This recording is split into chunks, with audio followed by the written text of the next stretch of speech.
Moi, je suis très fort pour faire un projet de 0 à 1 million. J'ai publié la vidéo, il y avait 2 locataires dedans, les 2 m'appellent en me disant écoutez, on va arrêter de payer le loyer. Je dis pourquoi arrêter de payer le loyer? Parce qu'avec tout ce que vous encaissez via YouTube, je suppose que vous n'en avez pas besoin. Entre les districts que j'ai montés moi et la société que je rachète, je monte à 450 distributeurs automatiques. 450 Ouais, oh, ouais. putain. Je fais la même chose, je trouve un petit bien, insalubre avec des cafards, tout ça, j'achète, je divise, je mets en courte durée et là ça marche encore mieux que le premier. Je suis devenu rentier très rapidement, j'ai arrêté de travailler à 23 ans. En moyenne, en chiffre d'affaires consolidé, je suis à 2,5 millions par an. Salut à tous les amis, j'espère que vous allez bien. Bienvenue dans une toute nouvelle vidéo format interview. On est au château et j'ai la chance d'avoir avec moi Quentin, qui est quelqu'un que je suis depuis le lycée, depuis mes 17 ans. Donc super fier de l'avoir avec nous aujourd'hui. Quentin, bienvenue. Merci beaucoup d'être venu jusqu'en Bourgogne. Bon, tu avais des rendez-vous pas très loin, c'était l'occasion. Est-ce que rapidement, pour les gens qui ne te connaissent pas, tu peux te présenter en quelques mots ce que tu fais dans la vie au sens large, même si une définition à peu près assez sommaire, on va dire, de tout ça.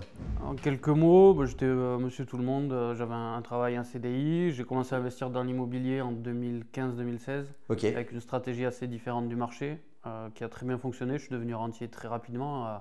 J'ai arrêté de travailler à 23 ans. J'ai démissionné à 23 ans. Après, j'ai continué à investir dans l'immobilier de manière avec un effet boule de neige avec ma stratégie qui était intéressante. Je montais jusqu'à 60 biens immobiliers tout seul. Et après, j'ai développé, moi je suis quelqu'un du terrain qui vient des petites villes et j'ai développé des business physiques en parallèle parce que l'immobilier c'est bien mais c'est long et ça laisse pas mal de temps pour faire autre chose. Toi tu fais médecine, etc. Moi j'ai entrepris dans plein de petits business, des laveries automatiques, des distributeurs automatiques, des restaurants, un cabinet comptable. Enfin, j'ai investi dans pas mal de business. Donc je suis... Donc aujourd'hui, à la tête j'ai filmé tout ça sur YouTube du coup. Et en plus ta chaîne YouTube, trop cool. On mettra le lien dans la description de la vidéo. Aujourd'hui, donc un groupe de sociétés, un groupe d'activités. Est-ce que si on détricote un petit peu de fil et qu'on remonte au point de départ, voilà, tu avais 18-19 ans à l'époque où tu as fait tes premiers projets. Comment est-ce que ça t'est venu à l'idée de te dire, je sors du lycée, je commence un peu mes études supérieures, tout ça, et je vais me lancer pour acheter un bien immobilier? Ça a été quoi la genèse de tout ça? J'ai eu un déclic vers 15 ans à peu près. Parce qu'on devait, à l'école, on me dit, bon, qu'est-ce que tu veux faire plus tard? Sauf que moi, j'ai pris la question sérieux de bon, qu'est-ce que je vais faire plus tard. Je voyais que les mecs étaient plus intelligents que moi à l'école. Moi, j'avais des facilités. Enfin, j'ai toujours eu 12 de moyenne sans trop travailler. Et au bout d'un moment, il fallait que je réfléchisse et je voulais être rentier. C'est un truc, j'ai fait un peu de recherche et je voulais être rentier. Et après, du coup, de 15 ans, j'ai commencé à mettre en place une stratégie qui était très brouillon au début. Je savais que pour être rentier, il fallait que je travaille dans l'immobilier ou dans le bâtiment. J'avais compris ça. Et je me suis inspiré un peu de ma grand-mère, qui avait acheté deux studios étudiants au Havre, qu'elle a vendu il n'y a pas longtemps. Et en fait, elle m'expliquait, j'avais compris, en gros, elle me disait, ben voilà, en gros, je sais plus 400 € de crédit, je gagne 600 € par mois. Donc je gagne 200 € par mois sans rien faire entre guillemets. Et quand j'ai compris ce concept-là, moi je l'avais compris à 15 ans, quand tu comprends ça, tu as encore plus les étoiles dans les yeux. Je dis, c'est ça que je veux faire, je veux avoir des biens immobiliers qui me rapportent de l'argent sans rien faire. Donc je savais que je voulais faire ça, je ne savais pas comment. Donc juste j'ai pris un guide, j'ai dit ok, immobilier ça me paraît compliqué, il y a un peu de juridique, c'est pas ma tasse de thé. Le bâtiment ça me parlait plutôt parce que je suis mi-main d'œuvre, mi-cerveau, je suis comme ça et je trouvais que le bâtiment, je savais qu'il y avait des salaires intéressants si on bossait bien. Donc j'ai dit le bâtiment c'est parfait. J'ai regardé les fiches métiers, conducteur de travaux c'était le métier qui payait le plus parce qu'il y a beaucoup de responsabilités, mais grosso modo en début de carrière tu peux faire 2000-2500 €. Je dis parfait, bâtiment, conducteur de travaux, je sais que je finirai dans l'immobilier et je suis parti comme ça. Ah ouais, donc tu avais déjà le cap qui était tracé. Mais c'était vraiment un cap large, je savais qu'il fallait aller par là et après tu allais aviser au fur et à mesure. Donc sorti de lycée, du coup, tu fais des études. Je me suis réorienté, j'étais en première S, etc. Et là, j'ai redoublé. C'était dur mentalement pour moi de me dire putain, je redouble, etc. C'est un échec, je voyais ça comme un échec. Après, je dis non, je l'ai vu pour une réorientation du coup. Donc je suis passé de première S à première STI génie civil. Pour pouvoir être conducteur de travaux. C'était logique. Et parce que vu que je m'appuyais sur mes acquis, j'avais que 10-12, on m'a dit non, tu passes pas de première à terminale, t'es obligé de refaire la première. J'ai dit vas-y, c'était l'âge où j'avais la moto, je sortais un peu, etc. J'ai grillé du coup une année à m'amuser. Et après, du coup, avec mes facilités, 12 de moyenne, j'ai passé les trucs. Ça l'a fait tranquillement. Et tu as bossé du coup dans ta vie en tant que conducteur de travaux, mis à part pour tes travaux à toi? Du coup, je fais mes études, j'ai eu mon IUT. Je voyais que tout le monde continuait. Moi, j'étais allé un peu au bout. Enfin, j'ai galéré un peu parce qu'il n'y avait que des gens qui voulaient faire ingénieur, architecte, etc. Moi, je me suis retrouvé un peu dans ces cases-là. Donc c'était des mecs qui bossaient pour bosser. Moi, j'étais moins à l'aise, donc j'étais un peu dans les derniers de la classe. Okay. Donc là, mon ego, il a pris un peu un coup parce que premier truc, j'ai 8,2 de moyenne au premier semestre. Okay. Donc les profs me disent, bon, toi, en gros, t'es un cancre. Ça ne va pas marcher. Il me dit, la seule façon de valider ton année, c'est d'avoir 11,8 au second semestre, qui est encore plus dur que le premier, donc c'est pas méchant. Là, je dis, faut pas me lancer un défi, moi. Je me suis mis à bosser. Donc j'allais à la bibliothèque, etc. Je bossais, j'ai mis une strat pour bosser et j'ai eu, je crois, 11,85. Ouais, donc nickel. Donc je suis passé, j'ai dû passer en commission parce que ça arrive pas souvent, donc j'ai dû passer en commission en mode qu'est-ce qui s'est passé, etc. Comment il a fait pour ouais, j'ai expliqué, bon, j'arrive dans la vie adulte, j'ai un appart, j'ai joué aux jeux vidéo, enfin, je n'ai pas été assez sérieux, j'ai été sérieux, vous avez vu que j'ai des résultats et je suis passé comme ça. J'ai même fini du coup avec mention après la deuxième année. Mais du coup, j'avais l'image de cancre un peu, donc même dans les TP, tu te mets pas forcément avec moi parce que moi, je suis un mec discret, etc. Et c'est comme ça que j'ai passé l'UT. C'est pour ça qu'à la fin des 2 ans, au lieu de faire même une licence ou quoi, je me suis dit non, j'ai compris l'école, je sais que quand je bosse, j'ai les notes, mais j'avais trop envie de rentrer dans la vie active. Je voulais investir en IMO, je voulais commencer tout de suite. Donc je visais un contrat, un CDI. Ouais, tu avais déjà le cap quoi. Ouais, donc dès que j'ai fait le minimum, le bac plus 2, je savais que ça allait m'aider dans la vie, donc j'ai quand même fait sérieusement. Et ça aide quand même, un IUT génie civil, option bâtiment, ça aide. C'est ce qui t'a permis de trouver un premier job derrière, je suppose. Ouais. Et après, vraiment, le lendemain, j'ai fini les cours. Le lundi, j'avais commencé un intérim dans une boîte en bureau d'études. Ok. Donc du coup, premier job, à ce moment-là, mais CDD.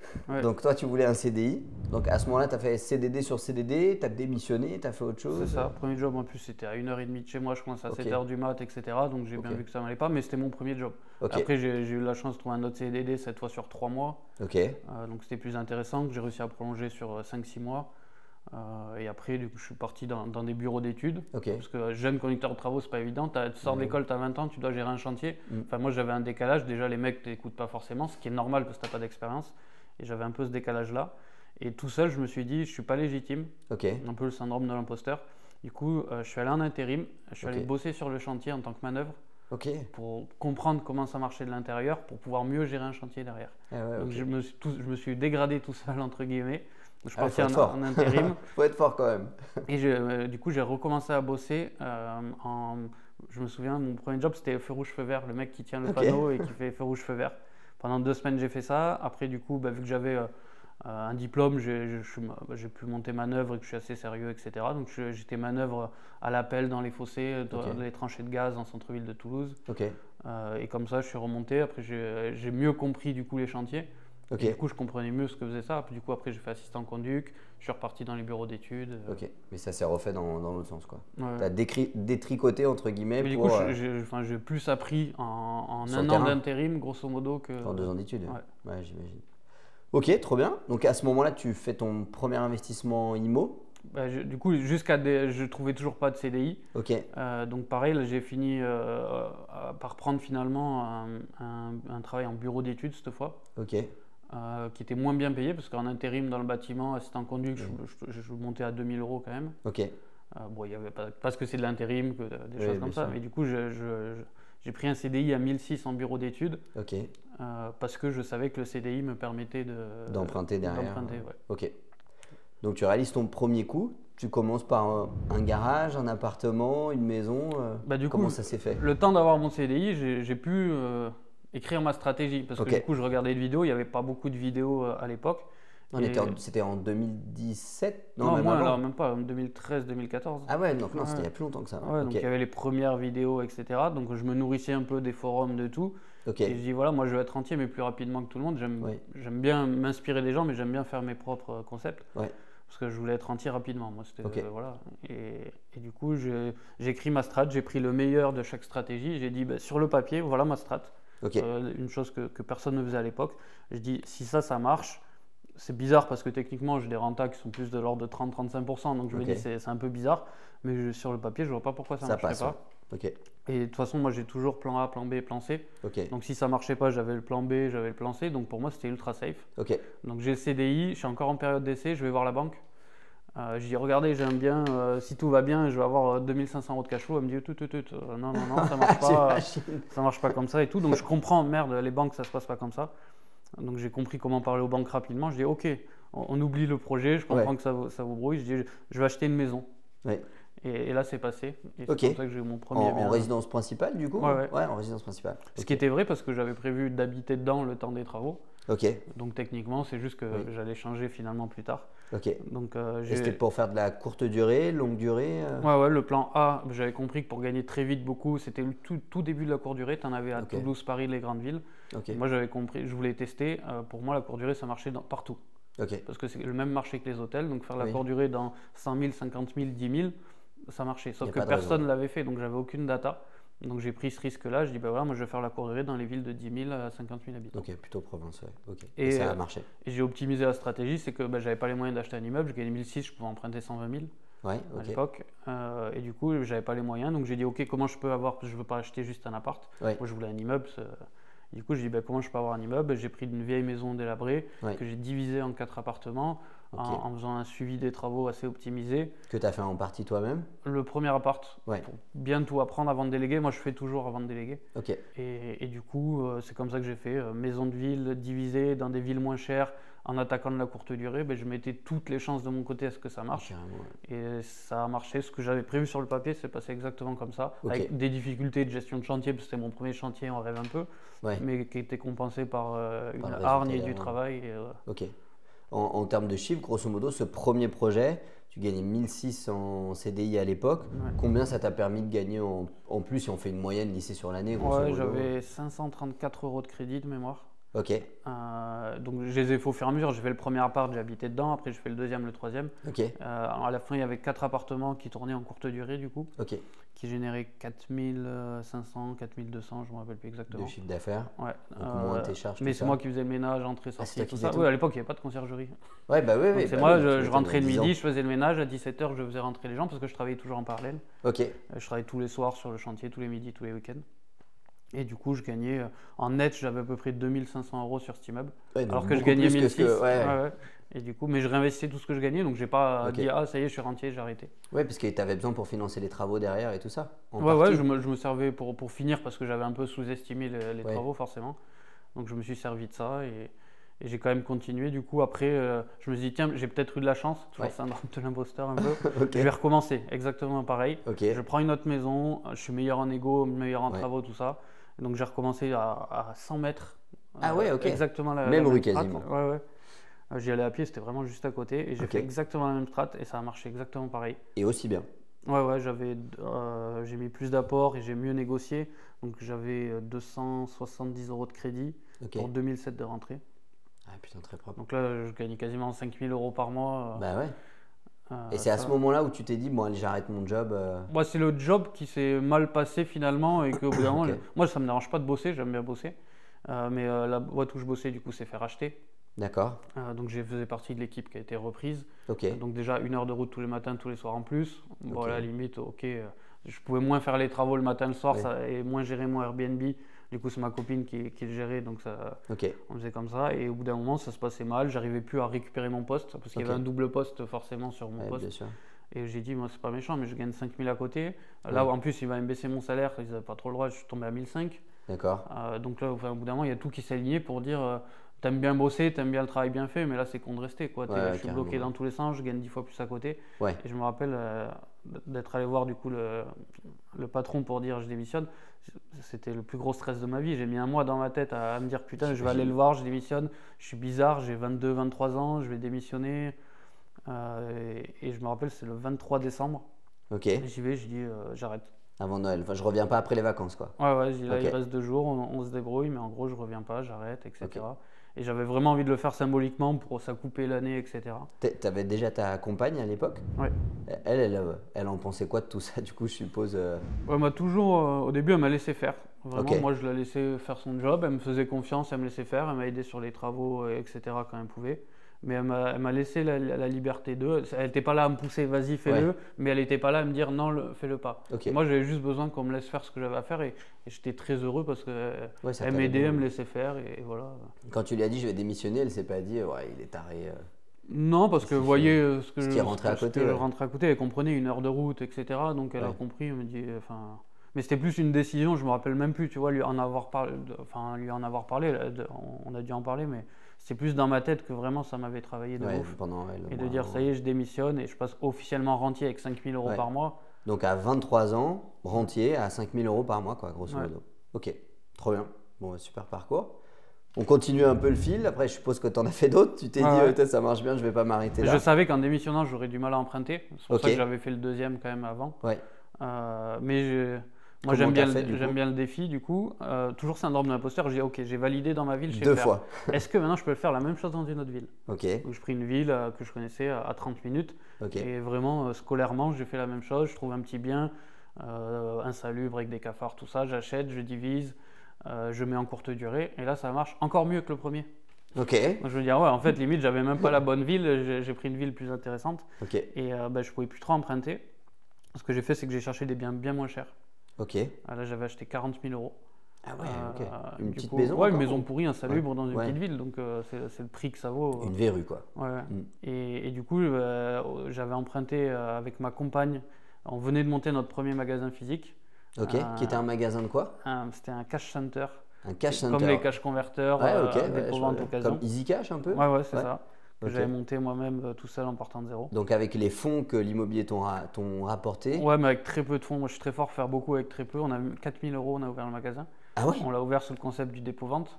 Du coup, j'ai juste acheté des rayonnages. Ok. J'ai ouvert, dire venez déposer vos objets, et c'est eux qui ont rempli mon fonds de commerce. Ok. J'avais racheté des vieux rayonnages d'un bureau de tabac à 1 500 € sur le Bon Coin, Ok. au fin fond de la campagne. Ok. Et j'ai pris les rayons, je suis allé faire des vides-greniers parce que j'aime bien faire ça le dimanche. Ouais. J'ai rempli un tiers du magasin pour 1 000 €. Ok. Et j'ai dit aux gens venez déposer, et c'est comme ça que je suis parti de zéro. Et du coup, c'était ta compagne Que qui j'avais s'occupait mis du magasin. à gérer ce magasin-là. Pareil, elle bossait. Donc elle a démissionné aussi. Ouais, elle travaillait dans les hôpitaux. Elle faisait le ménage dans les hôpitaux et après elle faisait les gardes d'enfants le soir. Ah ouais, donc elle bossait aussi, elle était dans la même perspective en termes de rythme, tout ça, elle cumulait 2 jobs. Là, quand on a fait le magasin, ouais, même plus que ça, du coup, je suppose. Elle a arrêté de travailler quand on a fait le magasin, quoi. Ok. On a pris le risque qu'elle arrête de travailler pour faire le magasin. Pour faire le magasin. Et du coup, on avait un dossier pourri. Moi, je travaillais plus. On était en auto-entreprise de quelques mois de magasin. Et j'ai pas lâché, j'ai pris des refus. Mais vraiment, j'arrivais avec un bien peu cher. J'arrivais à dire voilà, je demande que 40 000, les travaux, je vais me démerder.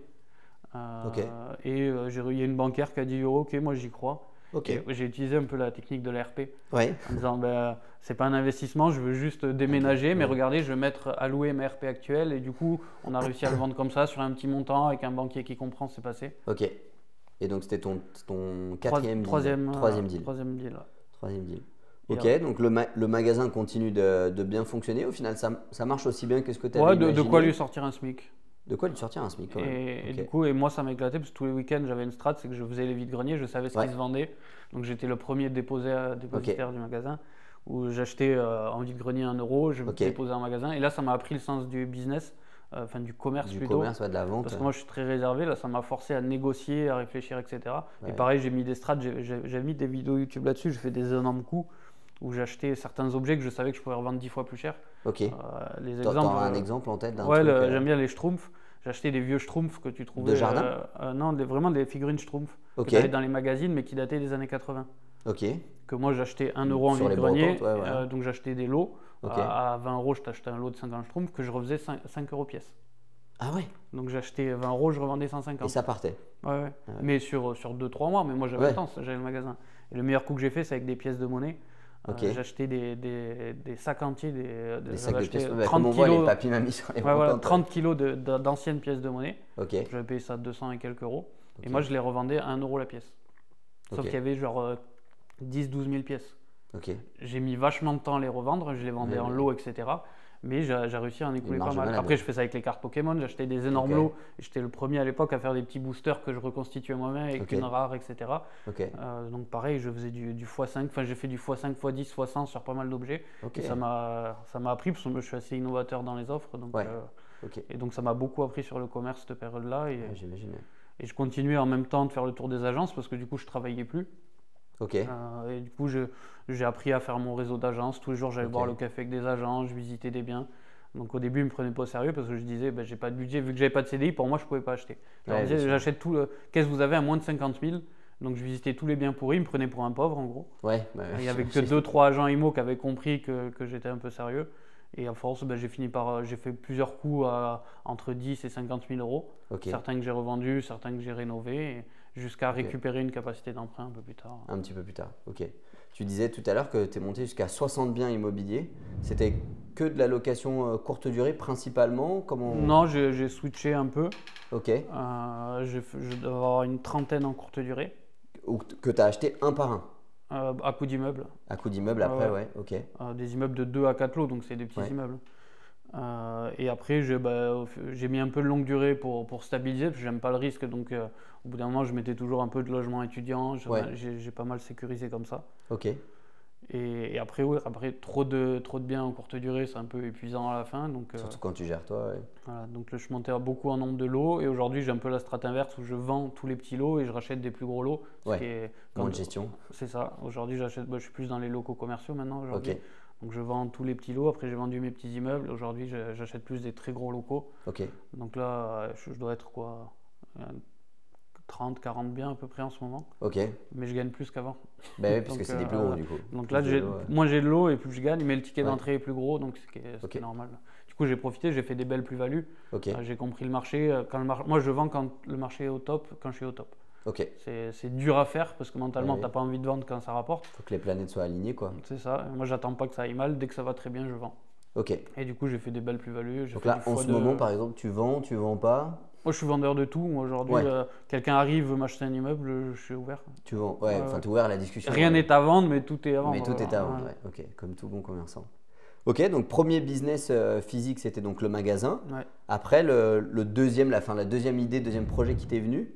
C'était, moi je t'ai connu par rapport aux laveries. Ouais, c'est ça. Du coup, je change de ville. J'étais une ville de 10 000, etc. Donc, toujours dans le fait de tester. Je teste dans une ville plus grosse, 50 000 habitants. Donc, je déménage dans la ville. Et là, du coup, je rachète des immeubles, mais avec des locaux commerciaux au rez-de-chaussée. Donc, je commence à vouloir faire un peu plus de business physique. Et j'avais un peu plus les moyens. Donc, je me suis dit, vas-y, je vais me lancer sur tout ce que j'ai envie de faire. Et les laveries automatiques, c'est un truc qui m'avait longtemps fait de l'œil. Mais qui était très opaque comme milieu, il y avait très peu d'informations. Donc je me suis formé comme je pouvais un peu. Moi je suis fort pour me former. J'ai appelé toutes les laveries à vendre. Je leur disais comment ça se passe, etc. Dans le but potentiellement de les acheter, mais au pire j'avais les informations. J'ai fait venir les commerciales de franchise pour savoir comment ça se passait. Donc je me suis formé comme ça, mais pendant 1 an ou 2. Entre l'idée de la laverie et la première laverie, c'est passé au moins 3 ans. Ah ouais, ok. Ouais, parce que je sais pas de passage à action, il y avait un petit billet à mettre. Je roulais pas sur l'or parce que j'ai réinvesti toujours tout ce que je gagne, etc. Ouais, bien sûr. Le ticket d'entrée pour une laverie minimum, tu dirais que c'est à peu près combien? Alors c'est assez large. Si tu prends une laverie une vieille laverie en activité, la meilleure que j'ai achetée, moi, 8 000 €. D'accord. Mais parce qu'il faut refaire beaucoup de choses. Et si tu pars de zéro, c'est-à-dire que monter une laverie aujourd'hui, c'est à peu près entre 100 et 150 000 € minimum. Une laverie neuve, jusqu'à 200 000 pour des grosses laveries. Ok. Donc c'est un ticket d'entrée. C'est pour ça que quand je reçois un commercial qui me dit qu'il faut mettre 150 000, je dis 150 000, j'ai un immeuble, je ne monte pas une laverie. Et c'est pour ça que j'ai réfléchi, j'ai vu les laveries d'occasion, j'ai compris le marché, etc. Donc au bout d'un moment, j'ai une opportunité dans une des villes où j'ai investi, il y a une laverie qui est à vendre. Donc j'ai dit au bout d'un moment, pour moi, je prends ça comme des signes. Bien sûr. Et en plus, à un prix assez sympa, que j'ai encore plus négocié derrière. Et du coup, j'achète la première laverie comme ça. Donc je me dis, c'est parfait, j'ai une courte durée qui était à 150 mètres. Je dis, ça me fait un premier truc. Donc je me lance, j'apprends, etc. Et après, je suis content comment ça marche. J'en achète une deuxième parce que là, j'avais commencé les vidéos YouTube parce que j'avais expliqué ce que je faisais en IMO sur la chaîne YouTube. Parce que tout le monde me demandait, en IMO, comment tu as fait? Donc, au bout, tu t'es dit, je vais lancer une chaîne YouTube. Au bout d'un moment, tu aides les gens gratuitement. Après, il y a beaucoup de gens qui te demandent. Donc, au bout d'un moment, tu commences à faire payer 10 € de l'heure, 20 € de l'heure. Tu vois que tu as une vraie expertise. Enfin, moi, je voyais que j'avais des résultats bien au-dessus de tout le monde quand même. Je sortais des biens que j'avais remboursés en très peu d'années. Et au bout d'un moment, j'ai commencé à faire du coaching. Après, j'ai commencé à pas avoir assez de temps pour aider tout le monde, donc j'ai fait la formation en ligne. C'était le début de la formation en ligne aussi. Donc là, ça m'a permis de. 2017 à cette époque-là, c'est ça à peu près. Je lance en 2017. J'ai créé la société en 2017. Parce que moi j'avais la chaîne YouTube, mais j'avais pas fait de société à la base. Et j'ai compris que il fallait facturer, etc. Et ça m'arrangeait parce qu'il me fallait que je récupère une capacité d'emprunt. Donc c'était vraiment tout aligné en disant voilà, je fais cette activité, je fais du conseil en IMO, ça me permet de me faire un salaire et de pouvoir continuer à emprunter derrière. C'est comme ça que je me suis relancé. Ok, trop bien. Et du coup, j'ai eu un salaire et après, j'ai pu recommencer à acheter des immeubles à 150, 200 000, un peu comme tout le monde. Ouais. Mais c'est horrible, j'accompagnais des gens qui avaient 500 000 euros de budget quand moi, je galérais à acheter un immeuble. Et tu as déjà fait des deals, je sais pas, un peu des club deals, tu vois, où quelqu'un, je sais pas, qui a 100 000 euros à placer, et tu dis, bah écoute, place-les avec moi, on achète un immeuble. J'ai jamais osé à l'époque. T'as jamais osé? Ouais, moi j'étais très, je fais tout seul, je demande pas d'aide, etc. Ok. Aujourd'hui, c'est un truc que je suis plus ouvert à faire, mais j'ai jamais osé à l'époque. Ok. J'aurais pu, je pense que j'aurais eu un bien plus gros patrimoine si je me serais associé. Mais pourquoi? Est-ce que c'est un manque de confiance? Est-ce que c'est ou quoi? Je ne l'expliquerai pas spécialement. Ouais. C'est que moi j'ai toujours voulu tout faire tout seul. Ouais, par toi-même. Ouais. Bon, comme tu disais, pratiquer et savoir faire avant de déléguer et de demander à quelqu'un de le faire. Ok. Donc après, je monte les laveries. Du coup, je reprends une laverie, j'en reprends une deuxième et je me dis tiens, j'ai compris comment ça marche et j'ai commencé à toujours ce syndrome d'imposteur. T'en as une, je fais une vidéo YouTube, non, j'attends un peu, j'en achète une deuxième. Bon, là, je sais comment ça marche. J'ai commencé à faire des vidéos YouTube du coup sur les laveries automatiques. Moi, c'est comme ça que je t'ai connu, j'étais en terminale. Parce qu'il y avait très peu d'infos en ligne. Ouais, c'est clair. Du coup, moi, je dis, je vais expliquer aux gens comment ça marche pour que les gens puissent ouvrir des laveries automatiques. Parce que je savais que moi, c'était mon rêve. Je savais, tout le monde a l'idée un jour d'ouvrir une laverie automatique, je le savais. Et du coup, je dis, je vais faire des trucs sans idée. Après, j'ai fait la formation parce que j'ai vu qu'il y avait une demande et je suis entrepreneur. Offre et demande, on répond. Du coup, j'ai ouvert le marché de la laverie automatique. C'est un peu mal passé au début. Ah ouais, c'est vrai. Parce que tous les propriétaires de laverie automatique me sont tombés dessus. En mode, t'es en train d'expliquer notre business à tout le monde, c'est qui ce mec? J'ai pris une vague de haine de tous les propriétaires de laverie jusqu'à des menaces de mort au téléphone et tout. Ah oui? Ah ouais, c'était allé loin. Juste par pure jalousie, de l'ego mal placé, etc. Sauf que moi j'ai pris cette haine comme source de motivation. J'ai dit ok, c'est pas méchant, mais au lieu de me menacer, essayez juste de comprendre les arguments, expliquez-moi ce que je fais bien, ce que je fais mal. Et comme ça, je peux en parler. Et sauf que les gens, non, vraiment de la méchanceté 100% gratuite. Considéraient que tu leur volais leur business. C'est ça, alors que j'essayais juste de développer le marché, etc. Et du coup, j'ai pris cette haine, j'ai dit, du coup, je vais aider encore plus de monde à ouvrir des laveries de meilleure qualité, parce que les gens qui me disaient ça, c'est les gens qui avaient des laveries pourries, qui ne déclaraient pas les revenus forcément, etc. Donc, j'ai un peu suivi les plâtres du marché. Après, j'ai aidé les gens, du coup, à ouvrir des laveries, à les accompagner via de la formation à ouvrir des laveries. C'est comme ça que c'est parti sur les laveries. Après, moi, j'ai continué, j'ai monté des laveries toujours plus grosses avec des concepts. T'en as eu jusqu'à combien? J'en avais 4. T'en as eu 4. J'ai arrêté. Différentes.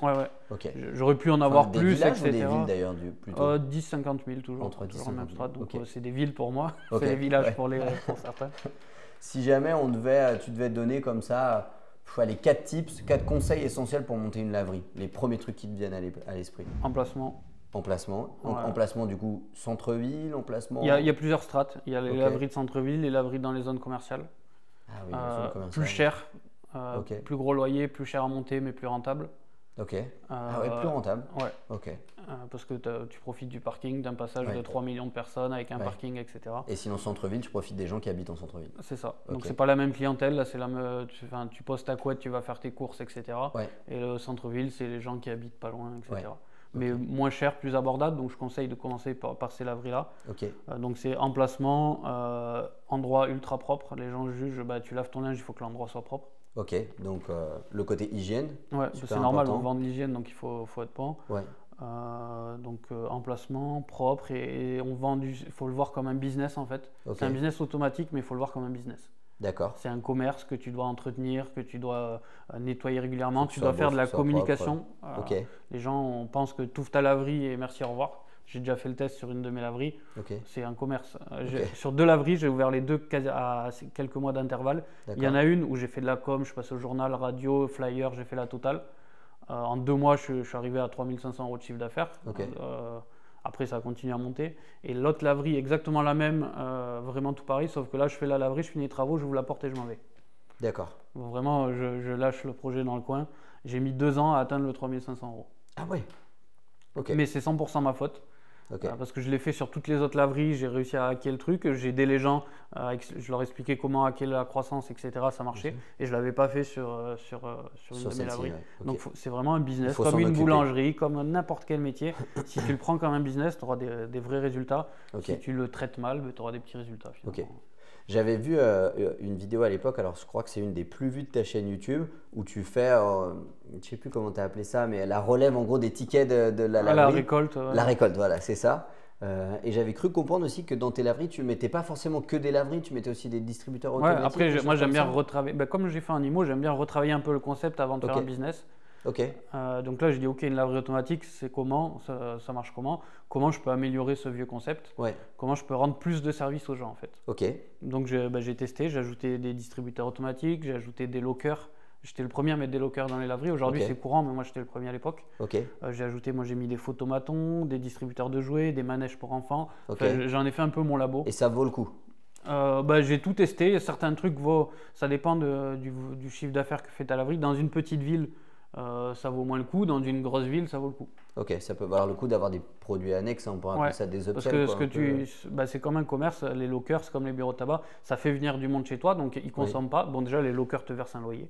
Donc déjà, petite source, donc rien que pour ça, c'est rentable. Mais du coup, tous les gens viennent chercher le colis Vinted ou quoi chez toi. Et du coup, le jour où ils doivent laver une couette, leur réflexe, c'est logique, c'est d'aller là. C'est pas d'aller à l'autre laverie. Ça fait connaître ta laverie, ça fait…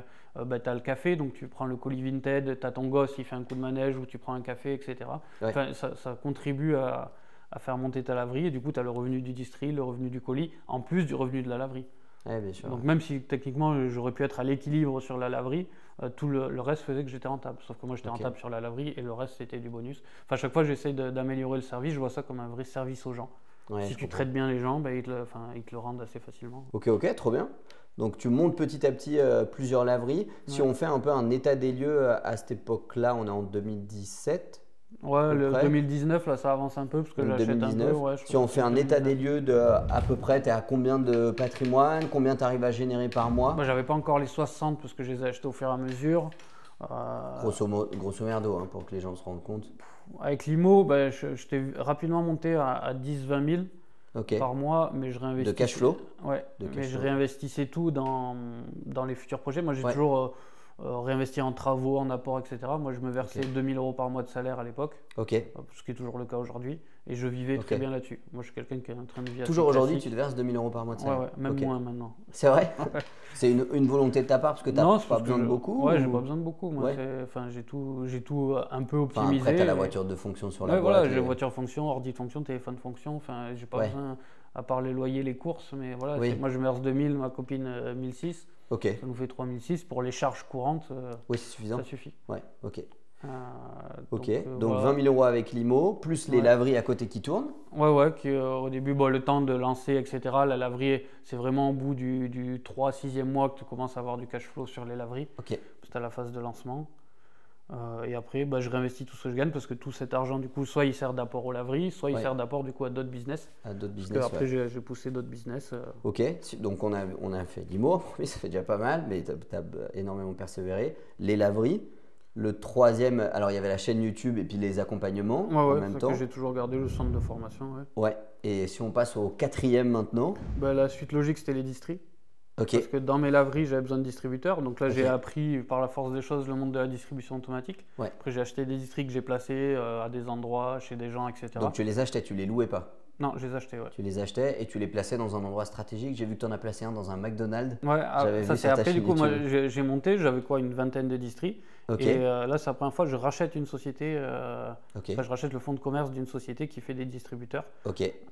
Donc entre les districts que j'ai montés moi et la société que je rachète, je monte à 450 distributeurs automatiques. 450 putain. Parce que j'ai toujours ce syndrome d'imposteur, je voulais faire des vidéos, je voulais en parler, mais… Au bout de 450, je sais pas encore ce que je sais faire. Et du coup, là, le mec que je rachète, c'est tout con, je vois un jour un distributeur dans les toilettes d'un McDonald's qui vend des brosses à dents. Et moi, je suis là. Des brosses à dents, et je suis là, mais c'est trop bien. Et du coup, il y avait le numéro du mec sur le truc. J'appelle, je dis, je veux acheter un de vos distributeurs. Donc le mec, il me dit, ok, je l'achète, etc. Ça a coûté combien? En moyenne, un distributeur, ça coûte combien à peu près? Un gros distributeur, ça coûte assez cher.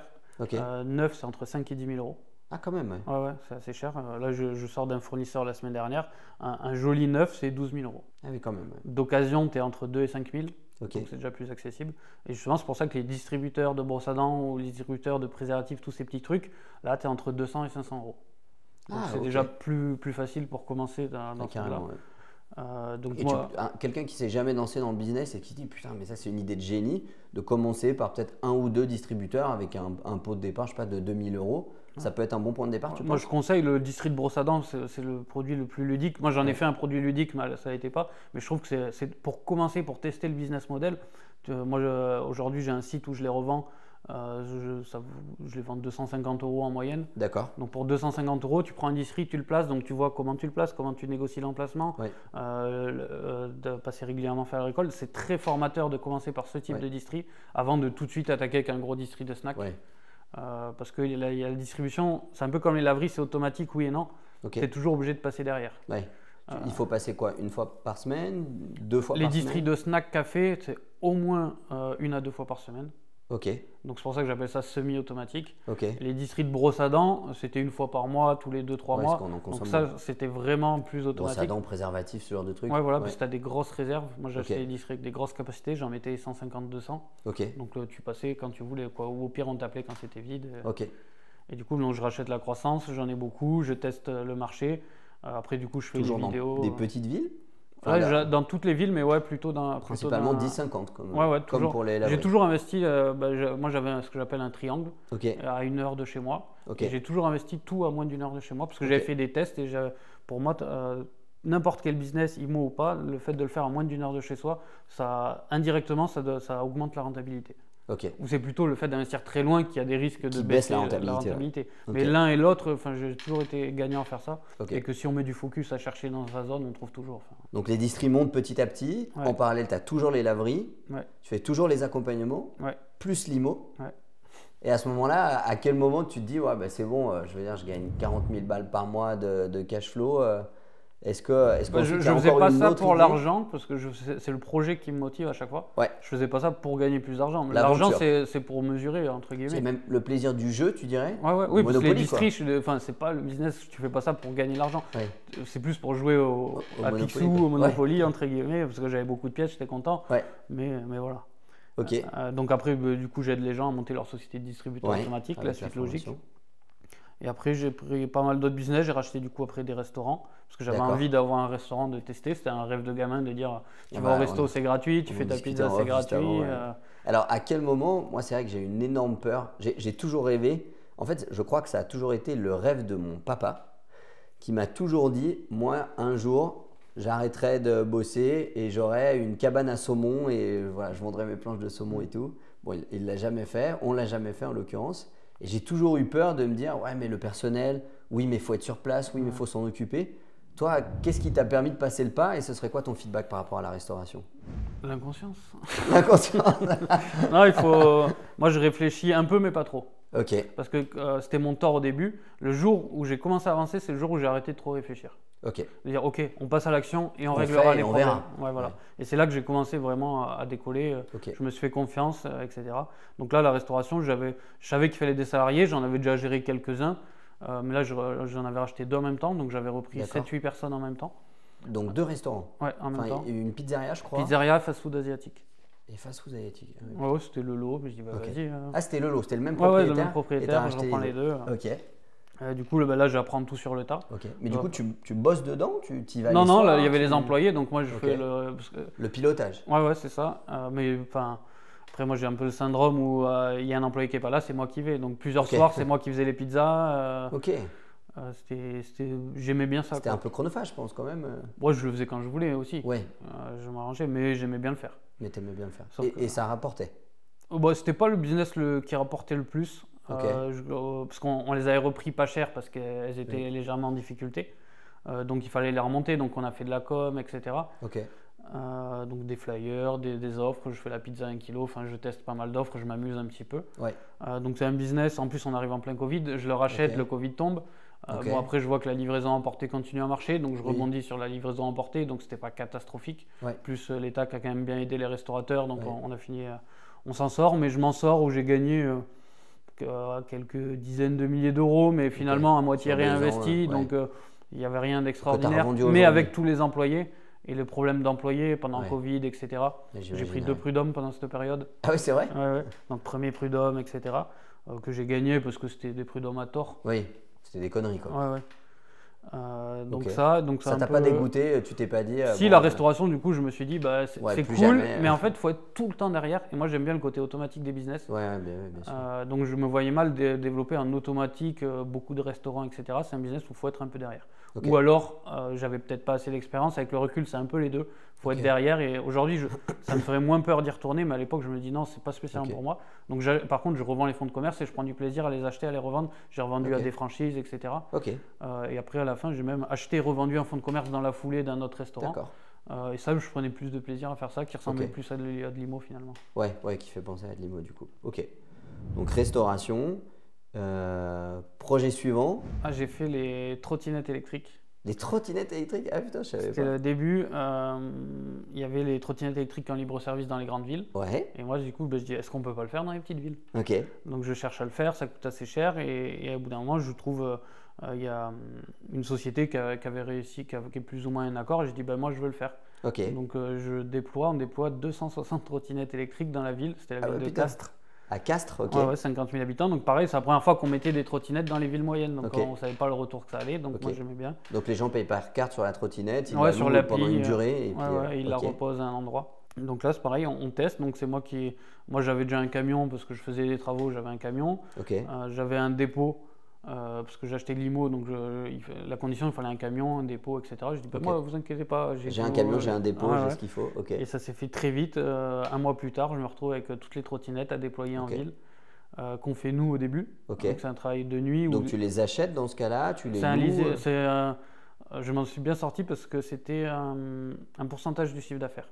Donc je ne dois rien mettre sur la table au début. Ils les mettent à ta disposition. Mais ils prenaient combien de pourcents? C'est sous contrat, mais grosso modo, ils te prennent 80% du truc. Ah oui, c'est vrai. Donc ils te restent 20%. Mais parce que finalement, tu n'as que tes charges à toi. Ouais, en fait, c'est que 20% de bénéf. C'est du bénéf. Tu dois payer le camion. Au début, je faisais moi, mais j'ai vite mis quelqu'un à le faire. Parce que du coup, tous les soirs, toutes les nuits, tu dois prendre les trottinettes, les emmener au dépôt, charger et remettre des trottinettes en échange. Ah ouais, tous les jours? Ouais, tous les jours. Ah putain, c'est un boulot de malade. Ouais. Et du coup, au début, on le faisait nous. Après, on a vite délégué à des auto-entrepreneurs. On a fait qu'on a pu. Donc là, c'était cool. Encore une fois, je fais plus pour le défi. Au début, je gagne bien. L'effet nouveauté fait que ça marche très bien, etc. Et après, au fur et à mesure, ça s'essouffle un peu. Il y a les gens qui respectent de moins en moins. Au début, ils respectent, ils posent bien. Après, ils commencent à les jeter. À les balancer. Dans les rivières, dans les trucs, dans les bidules. Et les gens, à la fin, ne respectent plus du tout le service. Donc au début, moi, ça m'aidait bien. C'était cool. J'étais le mec qui avait emmené les districts. Ça me faisait un peu de pub, etc. Les trottinettes. Et à la fin, c'était il y a lui, il a conduit à contresens, c'est ta faute. Parce que c'était moi le monsieur trottinette, tu vois. Ils étaient à deux à contresens, se bourrer sur la route, c'était ma faute. Et je dis, oulala, attendez. Ça t'a apporté un lot de soucis quand même. Au début, c'était très bien et à la fin, c'était moins rentable et ça m'a apporté des soucis. Donc au bout d'un moment, j'ai dit, stop, moi je fais pas ça pour l'argent. Tout le monde pensait, tu fais ça pour l'argent. Non, vous n'avez pas compris, je fais ça parce que ça me challenge, j'aime bien, etc. Bien sûr que je suis entrepreneur, qu'il faut gagner de l'argent. Mais si ça joue contre moi, si les gens font n'importe quoi, j'arrête. Et donc j'avais fait ça, du jour au lendemain, j'avais retiré toutes les trottinettes. Je les ai remis un peu plus tard en mode si les gens ne respectent pas, moi je les enlève. Donc je les remets, les gens ne respectent pas, je dis c'est pas méchant, je fais pas ça pour l'argent, j'enlève. Du coup, ça a duré quasiment 1 an et je les ai retirés. Ça jouait contre moi, donc je n'avais aucun intérêt à le faire. Pour gagner 2 000 € par mois, c'est pas méchant. À la fin, j'avais aucun intérêt. Donc j'ai fait ça. Après, je fais beaucoup de petits business intra dans mes sociétés. Enfin, je fais beaucoup de tests sur les sites web. Moi, je sais créer un site web, ça c'est facile aujourd'hui. Donc je crée des sites web. J'avais fait un peu de e-commerce. Enfin, j'ai fait pas mal de tests. J'ai des muses. Des sites qui rapportent en automatique en vendant du SaaS ou de l'infoproduit. Enfin, j'ai beaucoup entrepris aussi sur le web, tous les soirs en fait. J'ai eu des enfants, mais je rentre sur mon ordi et pendant 3 heures, soit je fais des recherches, soit je monte des petits business, je fais beaucoup de tests, etc.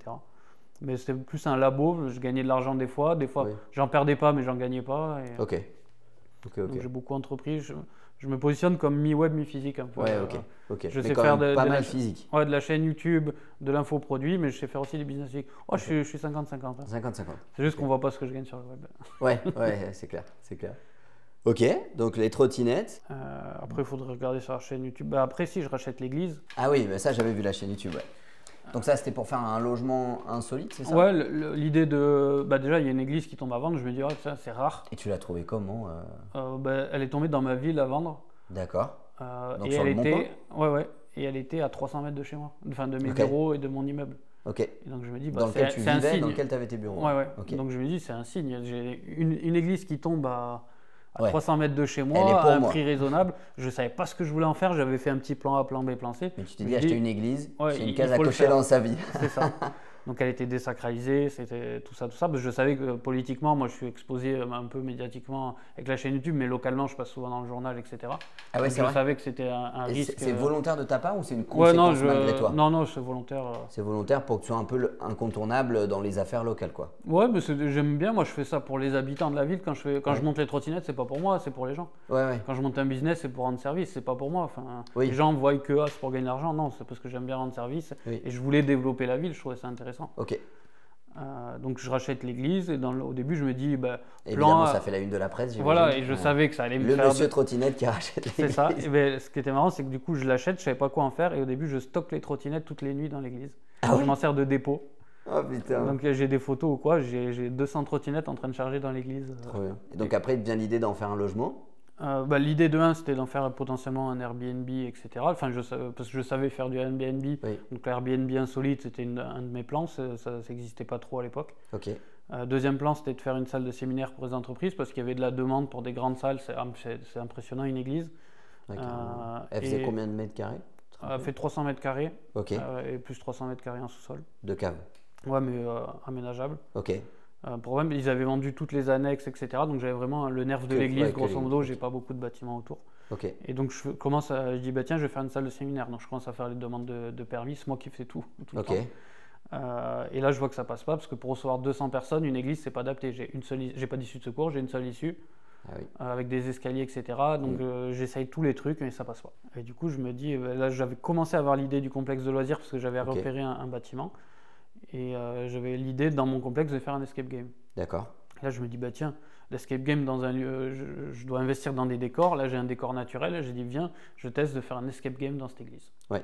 Et entre l'idée et le moment où je l'ai fait, il s'est passé 3 mois. Moi, quand j'ai une idée, parce que du coup, au niveau autorisation, je passe en 5e catégorie, une simple déclaration, tout est allé beaucoup plus vite du coup. Ok. Et du coup, en 3-4 mois, je monte un escape game. Dans l'église, je connaissais rien, j'avais juste fait 1 ou 2 escapes. Je me suis mis à faire plein d'escapes, à réfléchir, à analyser le business des escapes. Le but, c'est pas de faire un énième escape, c'est de travailler une stratégie qui fait que je serai un peu plus rentable qu'un escape classique. Ouais, ok, je comprends. Et du coup, je me lance. Là, je recrute une équipe, etc. Et une petite anecdote là-dessus, c'est que je recrute un mec qui est censé faire les salles. Le mec, 3 semaines avant l'ouverture, il nous plante. D'accord. Il dit, j'ai déposé les scénarios, donc soit vous me payez, c'est un employé en CDI, soit vous me payez, soit… j'ai déposé sous mon nom, sans vous le dire. Donc maintenant, soit vous payez, soit vous avez rien. Soit vous ouvrez pas. J'ai dit, moi, il ne faut pas me dire ça. Bah oui. Du coup, payer, t'oublies complet, tu vois. Oui, et tu me la mettras pas à l'envers. Je me suis remis, j'ai refait moi tous les décors, j'ai refait toutes les énigmes et j'ai ouvert la salle. Donc je me suis improvisé game designer, scénariste, tout, en très peu de temps. Après, et j'ai bossé vraiment comme un con pendant 3 semaines. Moi, j'aime bien quand il y a des gros challenges. Je suis très bon dans les dernières minutes, dans travailler intensément. Dans le rush. Ouais. Plus c'est le bazar et plus je suis assez efficace. Et du coup, j'ai monté, on voulait ouvrir 3 salles, donc j'en ouvre 2 et la 3e 2 semaines après. Mais du coup, j'ouvre, ça buzz bien, je passe partout, je suis relayé partout et l'escape marche plutôt bien. Est-ce que c'est une question un peu perso, mais est-ce que tu as toujours voulu, dans tous les business que tu as montés, avoir comme fil conducteur que c'est Quentin Doulcier qui l'a fait? Est-ce que pour toi, il y a une sorte de branding personnel dans tout ça et dont tu t'en sers d'ailleurs pour… Est-ce que tu t'es dit au moment où tu vas ouvrir l'escape, je vais faire une vidéo YouTube dessus, les gens me connaissent, ça va m'apporter de l'attraction et je vais utiliser ce personal branding, ou c'était un peu malgré toi? Ouais, c'est pas malgré, parce que malgré c'est un peu négatif, mais c'est un plus que je travaille, mais je le fais pas dans cette optique-là. Je me dis c'est cool parce que j'aime un métier cool, je peux faire les business que j'ai envie de faire, je peux le partager en plus. Donc c'est plus, si ça me ramène du monde tant mieux, mais je suis pas un influenceur escape game non plus, donc ça va pas m'emmener des clients, mais je sais que ça aide quand même. J'aime vraiment bien partager, même avant de faire des vidéos et tout, j'ai toujours eu un blog en fond Quand je jouais aux jeux vidéo, j'avais un blog de jeux vidéo où j'expliquais ce que je faisais. D'accord, ok. Quand je faisais de l'achat-revente en vide-grenier, si tu fouilles sur YouTube, il y a des trucs, j'appelle ça retour de brocante, j'étais le premier à le faire. C'est vrai. J'ai acheté les trucs en brocante, j'ai regardé, j'ai acheté des jeux vidéo, des Game Boy, etc., tel prix, etc. Enfin, j'ai toujours aimé partager de l'information. Donc c'est un truc que j'ai toujours eu en fond. Et je prends du plaisir à le faire, à faire découvrir des trucs que personne ne parle. Bon, après, du coup, aujourd'hui, j'ai une plus grosse notoriété. Et donc, j'aide les gens, j'inspire les gens et j'aide les gens. Mais du coup, c'est aussi dans l'autre sens maintenant. C'est que les gens regardent les vidéos et font n'importe quoi. Ils ouvrent des laveries n'importe où, n'importe comment. Ils ouvrent des escape games n'importe où, n'importe comment. Tu as vu beaucoup de trucs complètement à la ramasse. Parce que les gens pensent faire mieux que moi parce que ça paraît simple quand je le dis. Le pire, c'était avec le Airbnb. J'ai des gens qui ont ouvert un Airbnb en face de chez moi, dans la même rue. Dans ma petite ville, parce qu'ils pensaient que parce que je l'ai fait là, ça marchait, il fallait le faire là pour que ça marche. Ah ouais. Les gens pensaient que j'avais trouvé des villes pépites. Alors que je leur disais par A plus B, j'ai accompagné des gens. Mais non, les gens pensaient que c'était la guerre. Au début, je disais moi, j'investis là, etc. Et quand je fais ça, avec 3 mois après, il y a 10 Airbnb dans une petite ville alors qu'il y a 40 villes où on le fait. J'ai vite arrêté de dire où j'investissais parce qu'il y a les gens que j'aide vraiment et il y a les gens qui ne comprennent pas, qui regardent les vidéos, qui pensent qu'ils sont meilleurs, qui vont faire parce qu'ils veulent économiser 100, 500, 1000 euros de formation, etc. Et plus tu as de visibilité et plus tu as d'impact positif et négatif du coup. Exactement. J'ai eu le cas il n'y a pas longtemps, j'ai fait une vidéo sur un immeuble que j'ai repris où j'expliquais les travaux et tout. Et c'est un immeuble où toute personne qui habite dans la ville dans laquelle je l'ai fait, celle qu'elle sait. Et j'ai publié la vidéo. Moins d'une semaine après, il y avait 12 appartements. Il y avait 2 locataires dedans. Les 2 m'appellent en me disant écoutez, on va arrêter de payer le loyer. Je dis mais pourquoi arrêter de payer le loyer? Parce qu'avec tout ce que vous encaissez via YouTube, je suppose que vous n'en avez pas besoin. Et là, je me suis dit, là mon gars, t'as fait une connerie et du coup, maintenant, tu peux plus. C'est une connerie, oui et non, parce que c'est dommage, tu as envie de partager, mais le problème, c'est qu'il y a des gens pas très futés qui ne comprennent pas. Exactement. Et du coup, je suis un peu coincé. C'est pour ça, moi, j'ai beaucoup partagé sans limite. Et aujourd'hui, je me limite malgré ça un petit peu sur ce que je partage. C'est dommage parce que je sais que j'aurais pu aider, mais du coup, je continue à le faire, mais payant un peu plus en off. Mais c'est ultra dommage parce que moi j'ai fait plein de business et que j'en ai pas parlé et qui mériterait qu'on en parle. Carrément. Et donc un des derniers gros projets que tu as lancé, c'est une salle d'entertainment. Un complexe. Un complexe de loisirs. Est-ce que comment l'idée t'est venue? Tu avais déjà fait les escape games, c'est ça? Avant. Et toujours tout part d'un projet IMO comme l'église. J'avais l'église, j'ai fait. Parce que moi du coup j'aime bien, c'est faire la société et être propriétaire des murs. Comme ça je suis doublement gagnant. Et du coup là, c'est pareil. Au début, c'est une bonne affaire d'une grosse usine en centre-ville. Un local industriel, grosso modo. Mais en centre-ville. Et au début, je l'achète, c'est une bonne affaire. J'achète 400, je négocie 415 000 pour 1600 mètres carrés sur 3000 mètres carrés en centre-ville. Enfin, ça commence à être sympa. Mais parce que c'était une vieille usine. Bien sûr. Et je devais le louer, etc. Donc c'était rentable. Donc au début, vraiment aucun rapport avec un complexe de loisirs. Je devais le louer. Locataire 1, finalement, on n'était pas d'accord entre ce que lui avait dit l'ancien proprio et ce que moi j'avais compris qu'il allait louer. D'accord. Donc il me dit finalement, je ne prends pas le local. Deuxième locataire. Ça traîne, il prend pas le local. Donc je me retrouve en fait avec un truc qui devait être tout loué, un truc qui n'est pas loué.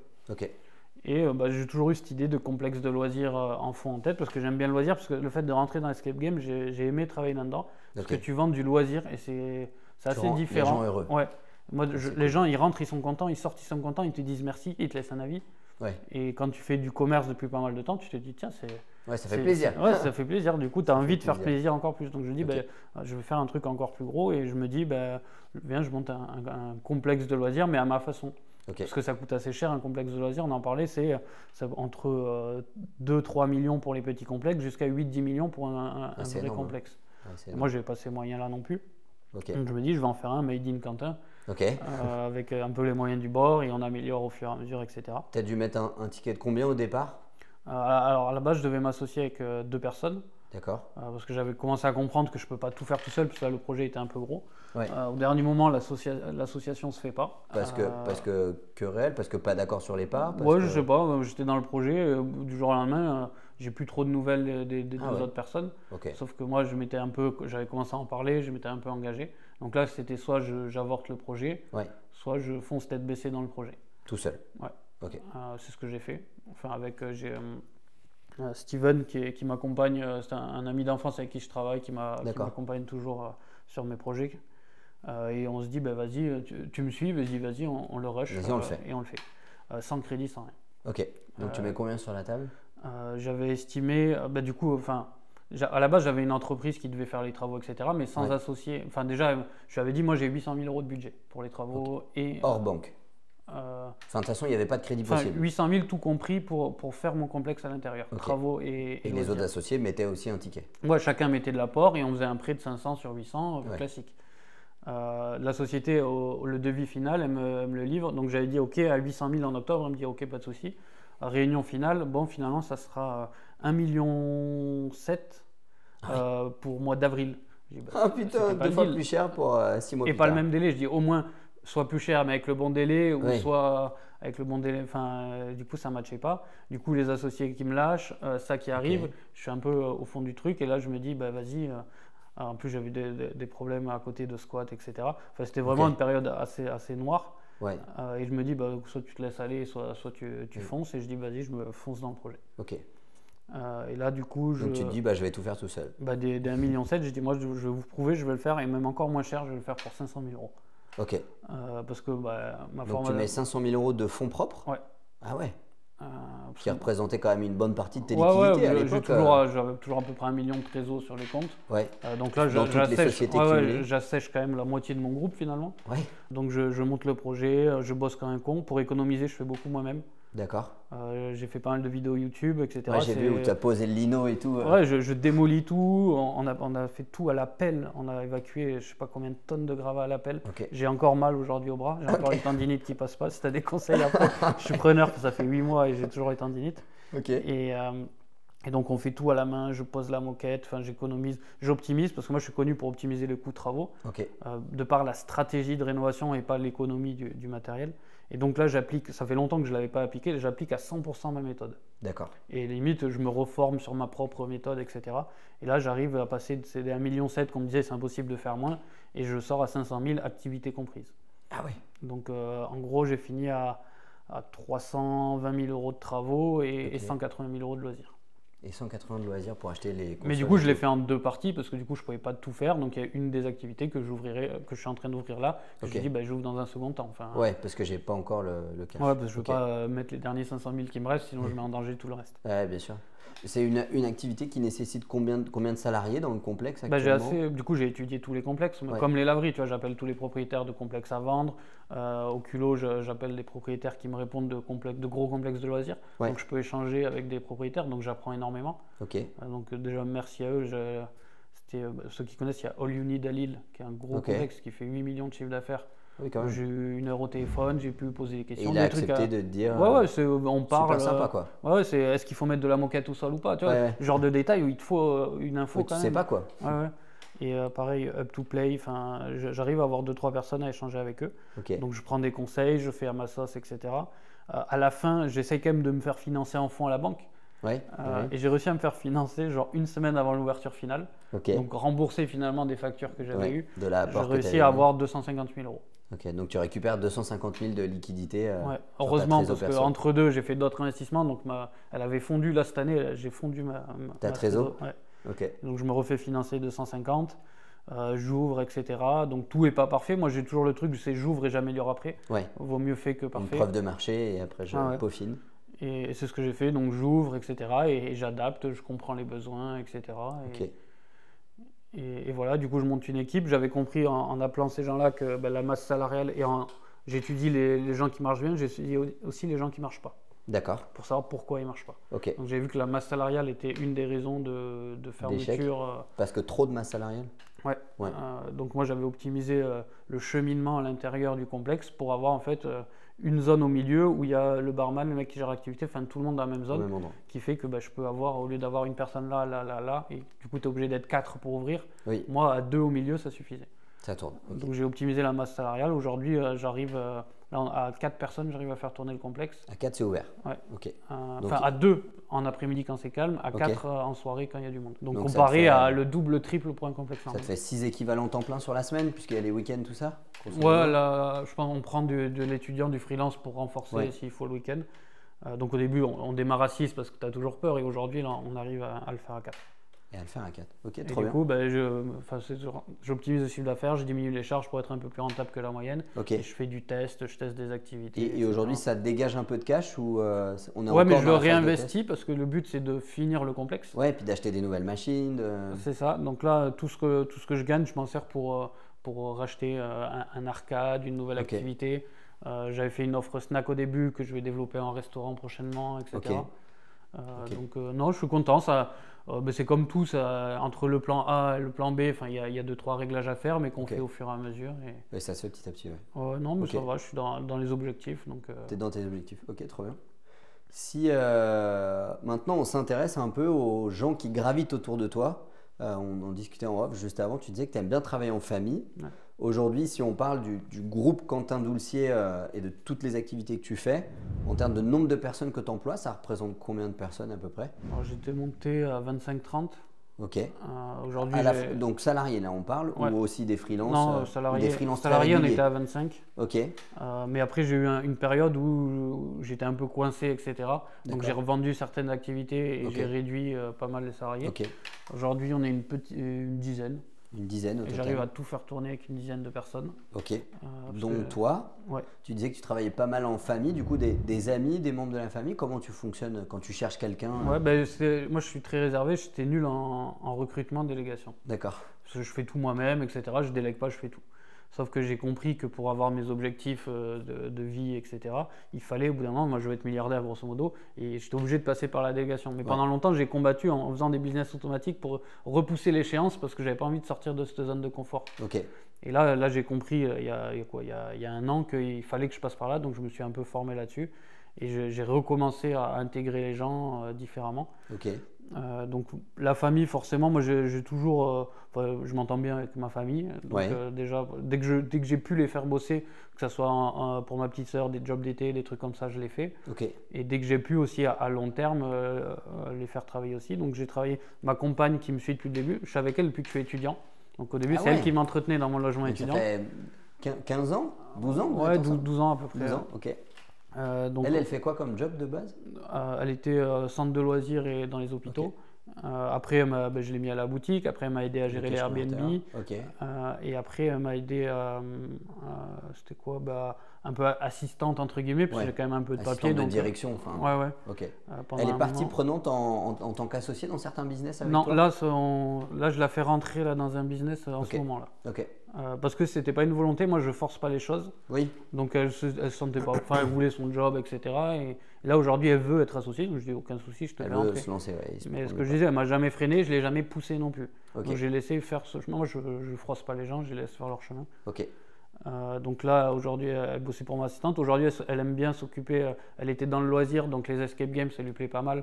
Donc le premier escape game c'est elle qui l'a géré, là j'ai racheté un autre escape game, donc c'est elle qui gère les deux, là j'en monte un troisième, donc c'est elle qui va gérer finalement le pôle escape game, Ok. qui commence à prendre un peu de place. Ok.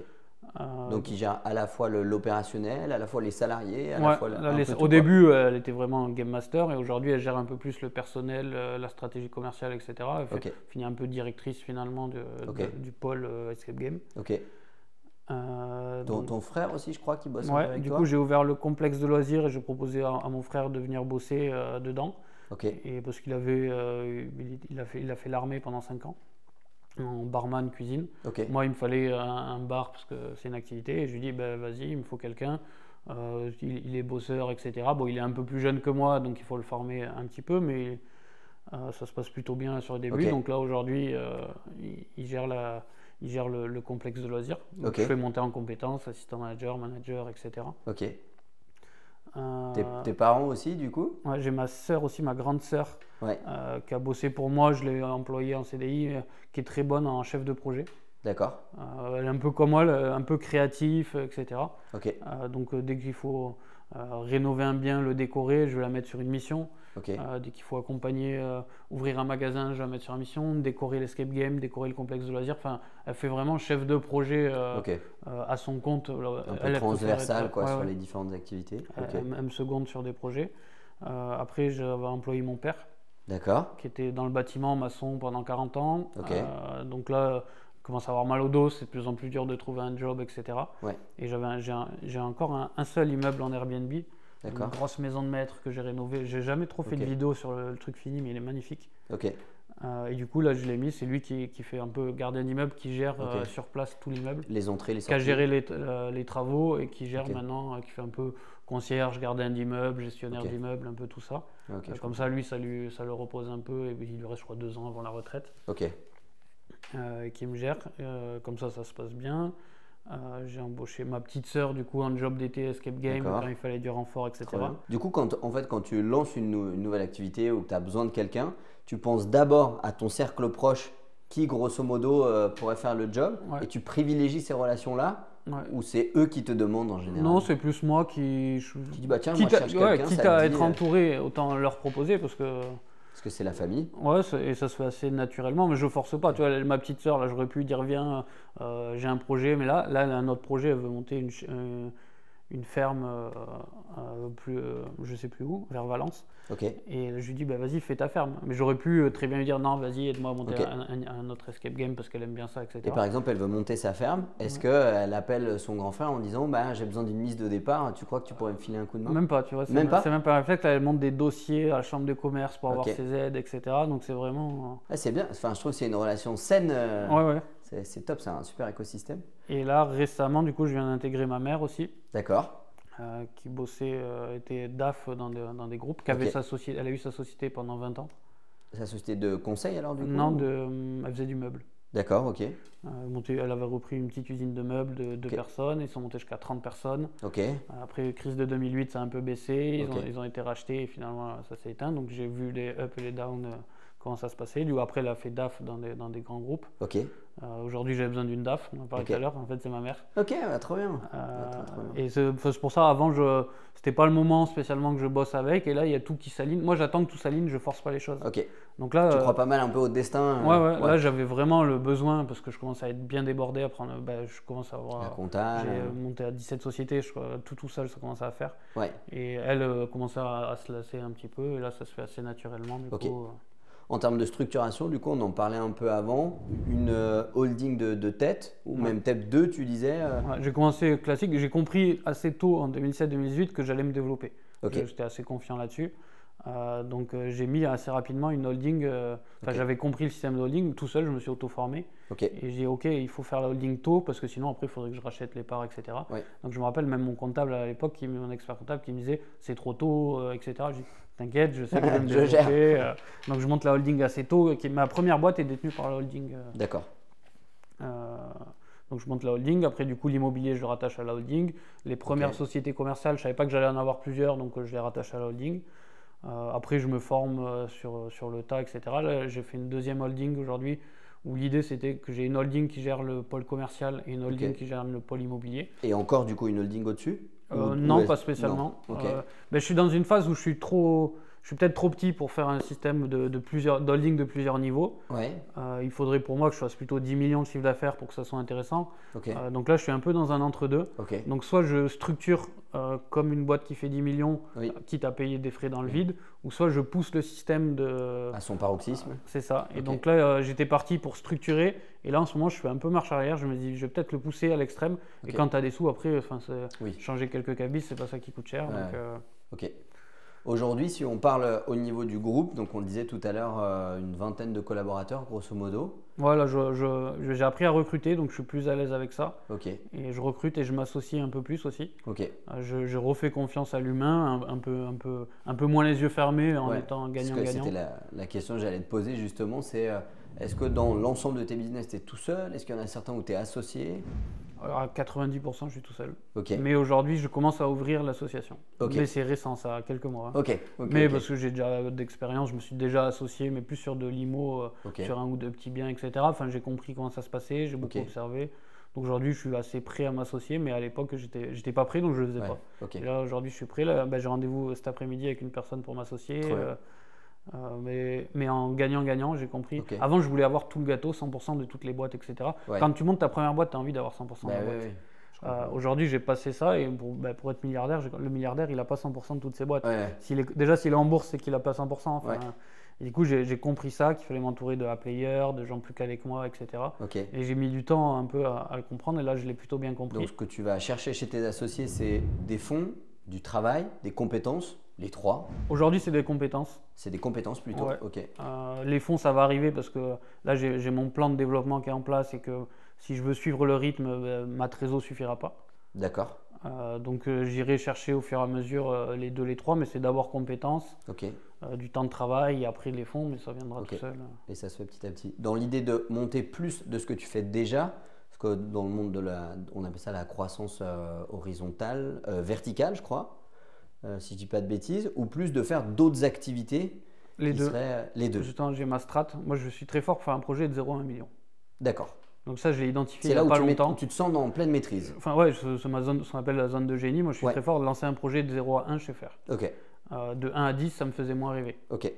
Donc là, j'ai identifié, on en parlait avec des gens, ils me disent, mais toi, en fait, ta zone de génie, c'est là. Je dis, bah c'est vrai que je suis pas mauvais à faire ça. Ok. Donc moi, je vais lancer les projets de 0 à 1, et je bloquais un peu pour l'escaler. Je prenais plus de plaisir à faire des nouveaux projets qu'à pousser un projet. Moi, les 6 premiers mois, je lance. Et après, je le laisse tourner, quitte à ce qu'il décroisse un petit peu. Mais parce que je suis moins derrière, ça m'intéresse un peu moins. Ouais, je comprends. Et donc aujourd'hui, je vais mettre des gens pour les gérer. Pour les gérer plus loin. Et je vais quand même remettre un peu d'énergie pour aller plus loin. Et en vertical et en horizontal. Le but, c'est d'aller plus loin, mais parce que je vais m'entourer de gens, données que je ne mettais pas avant dans les paramètres. Ok. À l'échelle du groupe aujourd'hui, est-ce que tu as un ordre d'idée très large de chiffre d'affaires, de résultats à peu près, si on cumule tout? Ouais, alors ça bouge pas mal parce que j'ai revendu quelques activités. D'accord. Après, on n'en a pas parlé, mais j'ai monté un cabinet comptable. D'accord. Oui, tu avais fait une vidéo YouTube dessus. Ouais. Je m'étais associé à mon expert comptable qui s'est fait racheter par un gros groupe, donc j'ai vendu mes parts au gros groupe. Ok. Après, j'ai sûrement oublié des activités, mais ça a pas mal bougé. J'ai les restaurants que j'ai revendus, etc. Okay. En moyenne, en chiffre d'affaires consolidé, je suis à 2,5 millions par an. Ok. Et en marge, ça dépend. Cette année, vu que j'ai fait beaucoup d'investissements, un peu moins que les autres années, mais grosso modo, entre 500 000 et 1 million de marge par an. De marge, à peu près, ouais. Et du coup, tu remets tout le temps dans la machine ou tu te verses des dividendes? Enfin, dividende à la holding qui réinvestit. Ouais, c'est ça, ouais. Donc moi, au final, tu l'utilises pas, je veux dire, pour acheter, je sais pas, des bagnoles, des… Bon, non, j'ai ma Lambo, j'ai ma maison, j'ai tout à titre perso parce que les premiers biens IMO, je les avais en perso, en NP, après NMP. Ouais. Donc ça m'a suffi parce que je les ai revendus. Donc c'est comme ça que tu as acheté la supercar? Ouais. Ok. Et la maison, etc. Enfin, du coup, j'ai 200-300 000 à titre perso et moi, déjà, j'ai du mal à les dépenser. Ouais. Aujourd'hui, j'ai fini par les placer parce que je m'en sers pas spécialement. Tu les dépenses pas. Donc là, le but, ça va être de cette année de finir à 5 millions, donc de doubler. D'accord. Mais parce que ça fait 2 ans où j'ai un peu, on en parlait, que je suis un peu moins présent sur les réseaux, où je cherchais mon prochain goal, entre guillemets. Prochaine strat. C'est ça, et parce que j'étais moins aligné, etc. Donc là, j'ai trouvé la strat, donc je vais repartir sur du développement. Okay. Donc là, le but, ça va être de scaler un peu tout ça, d'aller chercher le côté exponentiel. Mais maintenant que j'ai la strat en tête, je vais pouvoir réattaquer, reprendre un peu plus de vidéos YouTube, parce que c'est vrai que là, j'étais un peu moins présent ces derniers temps, tout ça. Ok, très bien. Donc là, maintenant, tu as écrit ton plan pour aller du coup, tu disais 2,5 millions, donc de 2,5 à 5 et à 10. Ouais, là, à 5 et à 10. Si tu devais donner 3 grands axes sur lesquels tu vas te focus. Délégation à player. Délégation. Après, c'est scaling, croissance externe. Croissance externe, donc racheter des boîtes qui font la même chose que toi. Ouais. Ok. Donc des nouveaux escapes, des nouveaux… Ouais, ça peut être des nouvelles laveries, etc. Et écosystème que je redéveloppe, que j'avais très bien fait à l'époque. C'est-à-dire… Toutes mes boîtes travaillant plus ou moins, sont clientes de près ou de loin. Enfin, une boîte a comment on appelle ça, pas un effet cumulé, mais à une synergie. Le jeu des vases communicants. Ouais, voilà. Et que je faisais très très bien à l'époque, que j'ai un peu moins fait parce que je m'étais un peu éparpillé, que j'ai remis au centre de ma stratégie de développement pour booster un petit peu comparé à n'importe qui. Je prenais l'exemple, moi racheter une boîte qui fait 0, avec la synergie, elle ne fait pas 0. Ouais, donc je peux racheter des boîtes qui font 0 pour 0 et les rendre rentables grâce à ma synergie. Et toujours à peu près dans le même triangle. Ouais, j'ai réaligné un peu tout ça, mais j'ai mis du temps à retrouver la strat. C'est pas la strat qui m'a mis du temps, c'était l'objectif, le pourquoi je fais ça. Parce que tous mes pourquoi je les ai eus, j'ai la Lambo, j'ai des enfants, enfin j'ai tout eu assez vite. Et j'avais plus, je voulais être milliardaire, mais pareil, entre 2 millions à 1 milliard, il y a des marches et j'arrivais pas à construire ces marches. Celle qui est après, Et là aujourd'hui, j'ai plus de visibilité sur les marches, comment le faire, quoi le faire. J'ai quand même envie de continuer les vidéos YouTube sur des nouveaux business, etc. Parce que là, il y a beaucoup de business que j'ai jamais parlé. Donc je pense que je vais réattaquer cette verticale, mais je vais plus aider les gens. À l'époque, c'était regardez, je vous donne des idées et faites. Aujourd'hui, c'est regarder et je peux vous aider à le faire. Comme au début, c'était tenez, ouvrez une laverie. Quitte à prendre des participations dans le projet des gens. C'est ça. Ouais, que je ne faisais pas. Au lieu de leur dire démerdez-vous, c'est je vous accompagne et si vous voulez, je vous accompagne et je rentre avec vous dans. Et je mets des billes et je mets des compétences. Et j'apporte ma synergie, ma strat. Je suis très bon en stratégie, moi. Et j'amène le support de mon groupe. Dans mon groupe, j'ai du marketing, j'ai du commercial, j'ai de la compta, etc. Donc j'apporte ce support-là contre de la participation. Les salariés, tu les mets au niveau de tes holdings ou au niveau de chaque structure? Parce que je suppose que tu parlais de ta grande sœur tout à l'heure qui fait un peu tout l'aspect design de tous les business. Du coup, elle transite entre plein de boîtes. Elle est en freelance du coup. Elle a sa boîte à elle. Ouais. Aujourd'hui, par expérience, chaque boîte a ses équipes. Pour pouvoir les revendre. Ouais, et même pour par expérience, il vaut mieux gérer plein de petites boîtes avec 5 personnes qu'une boîte avec 25 personnes. Ok. Il y a beaucoup d'avantages à faire comme ça. Ok, il n'y a pas besoin de CE, il n'y a pas besoin de… Ça, et c'est plus facile à gérer, une personne en gère 3 en cascade comme ça. Ok. Ça, et… toi, tu te rémunères sur la holding. Moi aujourd'hui, là justement, on doit passer sur la holding, donc j'ai 2 holdings, donc je suis en train de voir, parce que si je me mets dans une holding, je vais me mettre des avantages, des mutuelles, des choses comme ça, de l'intéressement, tout ça. Le problème, c'est que si tu fais rentrer tous les commerciaux dedans, tout le monde a les mêmes avantages que toi. Ben oui. Donc j'ai toujours été assez frileux là-dessus. Ok. Ça, je ne vais pas mettre des avantages de malade, mais je trouvais ça pas équilibré des fois que tu es obligé de donner à tout, que le mec soit méritant ou pas. Ouais. Donc là, aujourd'hui, je vais plus mettre… une holding où peut-être je serai moi tout seul, une deuxième société où je vais mettre tous les membres de ma famille, etc. Voire certains membres de direction. Mais pour l'instant, je mets la direction dans les sociétés, la surdirection dans la première holding et éventuellement moi dans la deuxième. Dans les dernières. Et peut-être qu'après, on parle de holding familiale, c'est de faire remonter tout le monde dans la holding familiale avec moi. Ce serait le projet. Ouais, ce serait le projet avec tes… Parce que ça s'est dessiné, finalement, aujourd'hui, on est une holding familiale. Oui. C'est moi qui ai tout monté, mais je travaille avec toute la famille. Donc, et toute la famille travaille dedans. Ok. Est-ce que dans certains business, pour inciter, on va dire, le manager de celui-ci à être bon et à s'impliquer, est-ce que tu donnes des pourcentages du bénéfice? Je ne l'ai pas encore fait. Je suis vachement OK pour le faire. Mais soit c'est trop tôt ou j'ai pas encore trouvé le moyen de le faire. De manière efficace. Parce que moi, il faut, du coup, pour moi, le manager, il faut qu'il soit manager limite directeur. Il faut vraiment qu'il me prouve qu'il apporte une vraie plus-value. Aujourd'hui, je les seconde trop, entre guillemets. C'est moi qui fais encore un peu le rôle de directeur. Il faudrait qu'il monte encore de manager à directeur.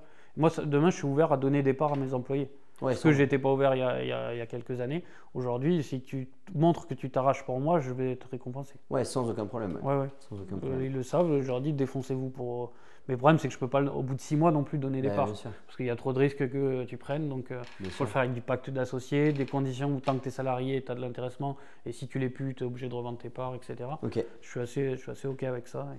En termes d'organisation, de productivité, du coup, tu as beaucoup de choses à gérer. Est-ce que tu as une méthode, des trucs et astuces, si tu avais 3-4 conseils pour les gens qui regardent cette vidéo, qui se disent mais moi, Quentin, je fais mes études, j'ai lancé un business en parallèle, j'aimerais bien en lancer un deuxième, mais j'arrive plus à m'organiser. Est-ce que tu aurais 2-3 trucs et astuces? Alors je suis pas le mec le plus organisé du monde. Moi je dis souvent c'est un peu un joyeux bordel. Tu es plutôt un bourreau de travail qu'un mec ultra qui met tout dans des cases. Mais j'ai compris que je devais structurer un minimum. Donc aujourd'hui j'ai mis des tableaux de suivi, des KPI, tout ça. Le fait de rentrer une DAF du coup, elle est en train de vraiment de me mettre en place ça. Parce que je vois que vu le volume que je prends, ça commence à jouer contre moi le fait de ne pas optimiser tous ces détails. Donc là on va réoptimiser tout ça. Donc moi aujourd'hui je gérais tout grosso modo avec du tableau Excel. Où c'est moi une fois par mois qui rentrais les comptes dessus pour voir les charges, pour suivre les charges, etc. Donc moi, je me lève le matin, je prends la boîte mail, je tape dedans en gros. J'ai pas une vraie stratégie. Enfin, c'est l'esprit que j'ai. Je suis sûr que quelqu'un va me dire si tu es organisé comme ci, comme ça, comme ça. Moi, j'ai pas l'impression d'avoir, pas aussi efficace que je voudrais un système d'organisation. J'ai plein de petits trucs bout à bout, mais j'ai pas d'outil qui rassemble tout, qui suit des KPI, etc. Je tends vers ça, mais j'ai pas encore trouvé la formule. Donc je gère un peu tout à l'ancienne, entre guillemets. Tout à l'ancienne. Pour conclure un peu, j'aimerais qu'on fasse un petit jeu. C'est assez simple. C'est le jeu du poker. Tu as 3 réponses possibles. Moi, je vais te donner des prédictions. Première réponse, c'est tapis, c'est-à-dire tu crois à fond dans ce que je suis en train de te dire. Deuxième, c'est check. pas sûr, besoin de plus d'analyse. Et le troisième, c'est je me couche, c'est j'y vais pas du tout. Ok? Oui. Première proposition, investir dans l'immobilier français. Ouais, pour l'instant, je suis entre check et tapis. Ok. Je mets pas de tapis parce qu'aujourd'hui, avant, 80% de mon business c'était de l'IMO. Ok. Aujourd'hui, on est plutôt sur du 50 et je pense qu'à terme, je vais être entre 20 et 30. Ce serait l'objectif. Ouais. Ok. Parce que j'ai compris que pour être milliardaire, c'est pas avec de l'IMO. Enfin, Oui. c'est un peu plus long avec de l'IMO, mais il en faut. Ouais. Donc pour moi, aujourd'hui, ça va plus être entre 20 et 30% du patrimoine en IMO. Et la strat, c'est vraiment je crée un business où je trouve un local IMO. D'ailleurs, c'est peut-être même plus dans ce sens-là, qui est une belle opportunité immobilière. Ouais. Quel business je peux créer à l'intérieur pour me faire plaisir? Aujourd'hui, c'est ça. Le problème, c'est que ça crée. Faut pas le faire dans l'extrême. Les extrêmes sont mauvais. Oui. Donc si demain tous mes business, enfin tout mon commerce est dépendant de mes business, c'est un peu risqué. Ouais. Donc il faudrait que j'ai au moins dans ce IMO-là, au moins 30-50% qui est loué à des personnes extérieures. Okay. Pour pas que tout dépende de mon groupe. Si mon groupe s'enraye, il faut pas que c'est trop d'impact. Oui, bien sûr. Donc c'est pour ça, j'étais tapis à l'époque et je deviens check. Et tu deviens check. Ok.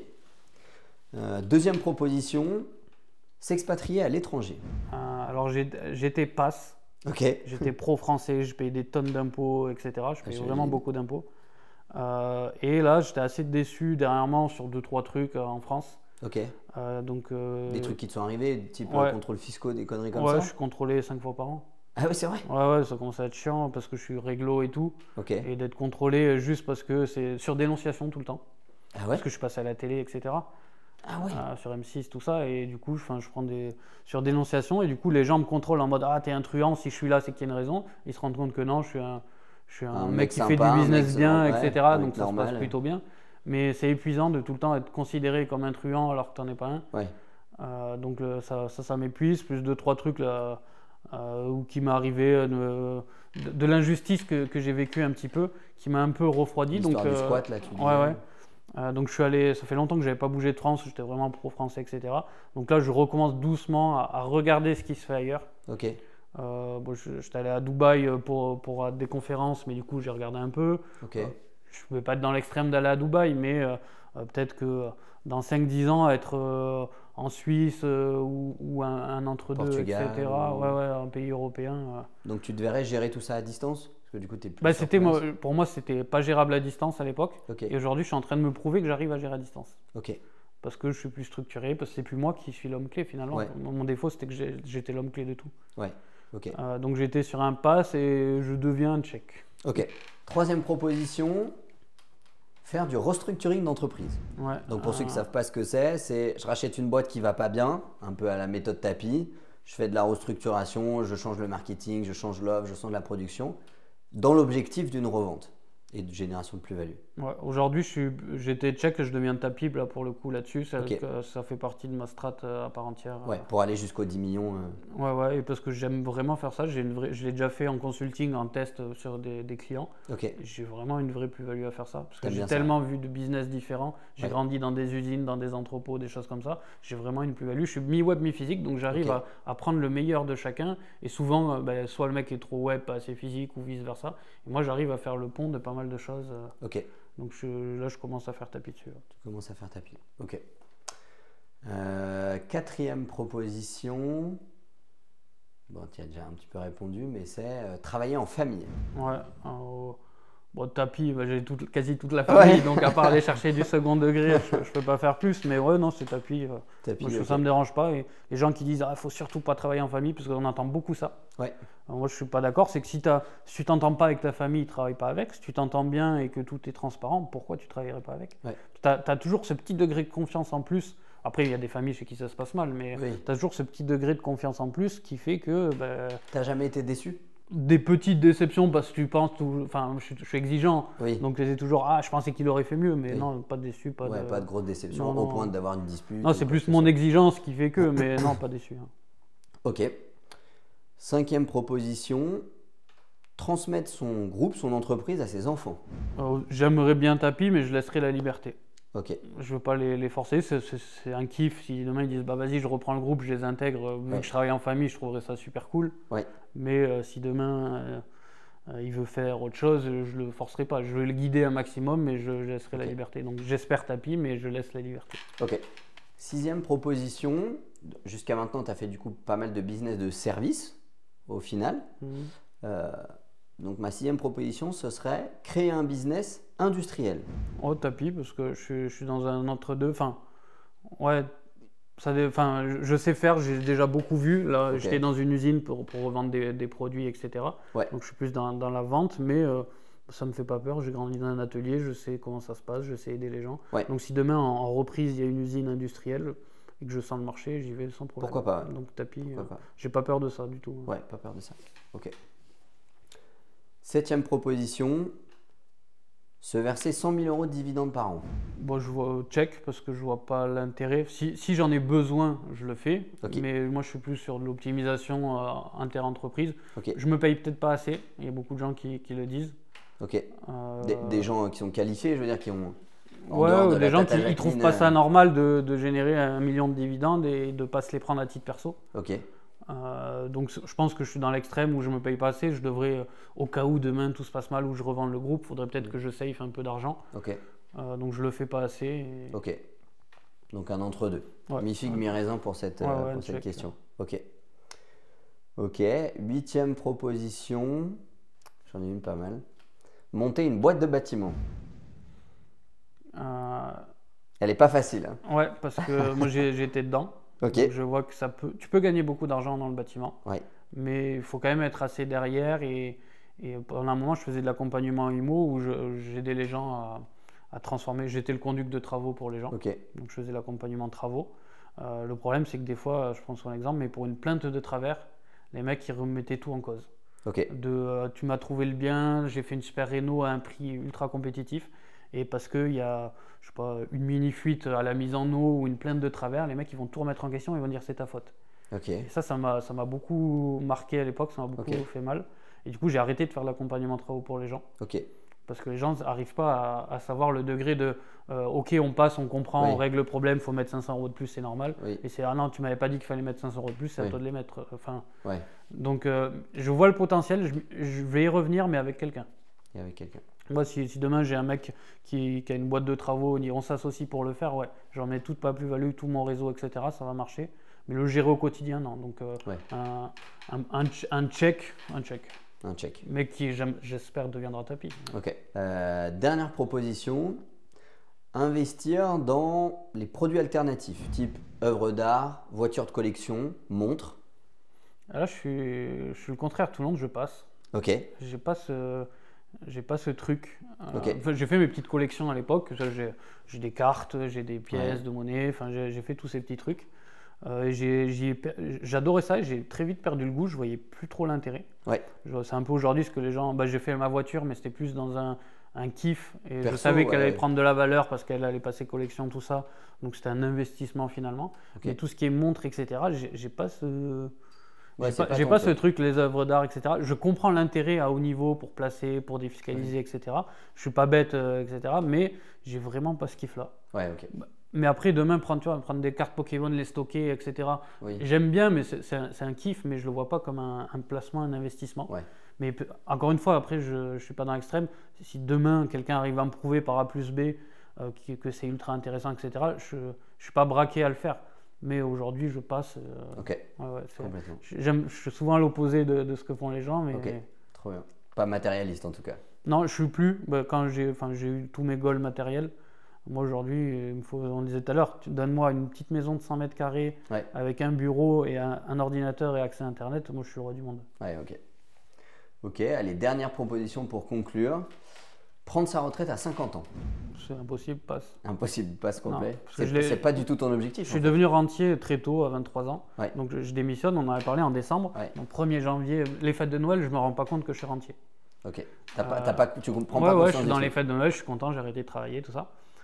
Et par contre, du coup, tout le monde, 3 janvier ou 7 janvier, je ne sais plus c'était quand, tout le monde repart travailler et moi, je ne repars pas travailler. Donc là, j'ai eu un bug. Je me dis putain, c'est bizarre. Toute petite remise en question, c'est bizarre quand même. Tu as 23 ans, tu arrêtes de travailler. J'ai l'impression d'être c'est contraire à tout ce qu'on m'a toujours appris. Et du coup, tu te fais chier. Au début, moi, je joue aux jeux vidéo, j'aime bien jouer aux jeux vidéo. Pendant 3 mois, je geek comme un fou.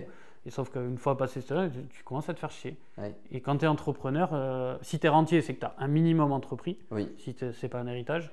Et pour moi, tu peux pas rien faire. C'est juste que ton temps, tu vas finir indirect. consciemment ou pas, tu vas finir par le remettre dans un projet. Ouais. Alors plus ou moins rentable, ça peut être élever des chevaux, etc. Mais tu vas remettre cette énergie dans un projet de vie, gérer un gîte, gérer des chevaux ou gérer des entreprises. Moi, ma passion, c'est de faire du business, de la stratégie. Ouais. Donc aujourd'hui, les gens ne comprennent pas, tu pourras arrêter de travailler. J'ai déjà arrêté de travailler, je peux le dire, tu te fais chier. Et aujourd'hui, je m'éclate à faire ce que je fais. Par contre, zéro pression, je n'ai pas de réveil le matin. Je me réveille quand je veux, je me couche quand je veux. Si j'ai envie de jouer aux jeux vidéo, ce que j'ai prévu de faire là, prochainement, je vais le faire, etc. Je ne me mets aucune pression et donc la retraite pour moi c'est un peu un mythe et même je le vois même comme un truc. J'ai vu beaucoup de gens partir à la retraite et avoir un gros down après. Le fait de s'essouffler, c'est là où ton corps ou ton mental, etc. Les gens en meilleure santé, c'est les gens qui travaillent tout le temps. C'est vrai. Ok, trop bien. Merci beaucoup d'être venu jusqu'ici. On mettra dans la description de la vidéo les liens de ta chaîne, de tes réseaux et tout, que les gens puissent suivre un peu les aventures futures, puisqu'il va y en avoir pas mal, a priori. J'ai un bon stock là, de futures vidéos et tout. Ça fait 2 ans que je me retiens, donc là je vais pouvoir attaquer, aider les gens et tout ça. Trop bien, super. Merci à toi. Merci à toi aussi.